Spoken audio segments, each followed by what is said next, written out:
मुख्यमंत्री डॉक्टर मोहन यादव ने ग्वालियर के बेला में ऋषि गालव विश्वविद्यालय का भूमि पूजन किया। सीएम ने कहा कि विश्वविद्यालय शिक्षा का केंद्र होने के साथ ही राष्ट्र निर्माण का भी स्थल होता है। ग्वालियर प्रदेश के एजुकेशन हब के रूप में नई पहचान गढ़ने की ओर अग्रसर है। ऋषि गालव के नाम पर बनने वाले इस विश्वविद्यालय में भारतीय ज्ञान परंपरा के साथ आधुनिक विज्ञान और टेक्नोलॉजी की शिक्षा भी मिलेगी। हमारी सरकार बनने के बाद लगातार नए विश्वविद्यालयों की स्थापना हो रही है। गुना के अंदर और गुना के साथ 3 नए विश्वविद्यालय हमारी सरकार के बनने के बाद खोले गए।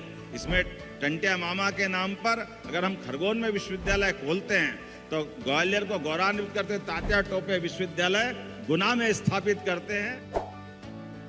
मुख्यमंत्री डॉक्टर मोहन यादव ने कहा कि प्रदेश के 55 जिलों में एक्सीलेंस कॉलेजों और विश्वविद्यालयों की स्थापना के साथ गुणवत्तापूर्ण शिक्षा और समग्र कल्याण के लिए निरंतर कार्य किए जा रहे हैं।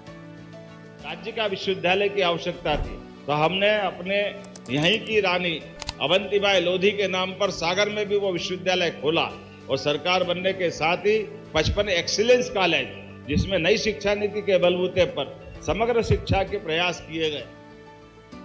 मुख्यमंत्री डॉक्टर मोहन यादव ने ग्वालियर में राज्य स्तरीय दुग्ध उत्पादक एवं पशुपालक सम्मेलन का शुभारंभ किया। सीएम ने नागरिकों पर पुष्प वर्षा कर उनका आत्मीय अभिनंदन किया। इससे पहले सीएम ने विभिन्न विभागों की प्रदर्शनी का अवलोकन किया और गौ सेवा भी की। सीएम ने कहा कि गरीब, युवा, किसान और महिला वर्ग की प्रगति ही देश और प्रदेश की उन्नति का आधार है। इसी संकल्प के साथ प्रदेश सरकार सभी वर्गों के हितों को ध्यान में रखते हुए निरंतर कार्य कर रही है। 4 श्रेणी है देश के अंदर जिनकी प्रगति हो जाएगी तो देश की प्रगति हो जाएगी, प्रदेश की प्रगति हो जाएगी। वो श्रेणी है किसान, दूसरी माता बहनें, तीसरा युवा, चौथा गरीब। ये चारों की चिंता करो, अपने आप देश प्रदेश आगे बढ़ जाएगा।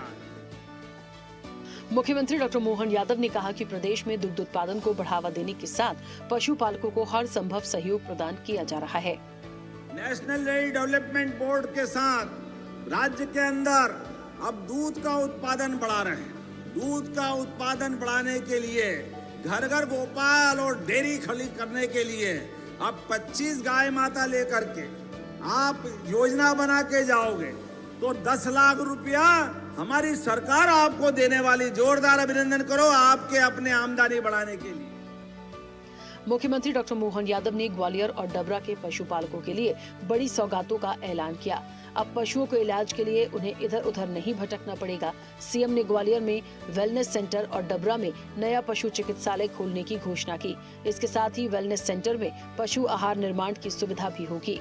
आपने कहा पशु आहार निर्माण और वेलनेस केंद्र खोलना है तो ग्वालियर में मैं ये खोलने की घोषणा करता हूँ। डबरा में नया पशु चिकित्सालय, नया हॉस्पिटल खोलना है, मैं देने की घोषणा करता हूँ। मुख्यमंत्री डॉक्टर मोहन यादव ने कहा कि पश्चिम बंगाल और असम में बीजेपी को मिली ऐतिहासिक विजय जन जन के विश्वास और राष्ट्रवादी सोच की जीत है। अंग बंग और कलिंग हर दिशा में भाजपा का परचम लहराया है। असम ने एक बार फिर घुसपैठियों के खिलाफ राष्ट्रवादी शक्तियों का साथ दिया। बंगाल की जनता ने भी कठिन परिस्थितियों के बावजूद लोकतंत्र में अपना अटूट विश्वास दिखाया है। प्रधानमंत्री, केंद्रीय गृह मंत्री और राष्ट्रीय अध्यक्ष के नेतृत्व में सुशासन की बयार निरंतर आगे बढ़ रही है। अंग बंग कलिंग ये सब तरफ भाजपा का झंडा लहराया है। असम ने फिर एक बार घुसपैठियों के खिलाफ राष्ट्रवादी शक्तियों की विजय की तरफ कदम बढ़ाए।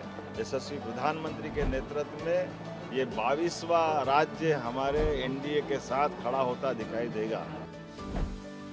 मुख्यमंत्री डॉक्टर मोहन यादव ने उपराष्ट्रपति सीपी राधाकृष्णन को जन्मदिन की हार्दिक बधाई और शुभकामनाएं दी हैं। सीएम ने कहा कि ईश्वर से आपके उत्तम स्वास्थ्य, दीर्घायु और मंगलमय जीवन की कामना करता हूं।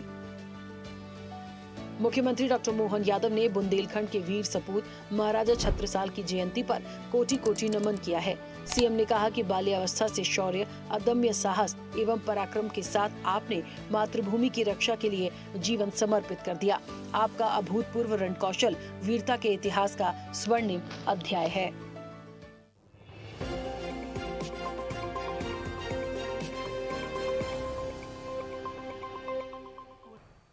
ऐसे ही वीडियोस के लिए लाइक करें, शेयर करें, फॉलो करें YouTube पर जाकर सब्सक्राइब कर बेल आइकन दबाना ना भूलें और ताजा अपडेट्स के लिए स्वदेशलाइव.com पर जरूर जाएं।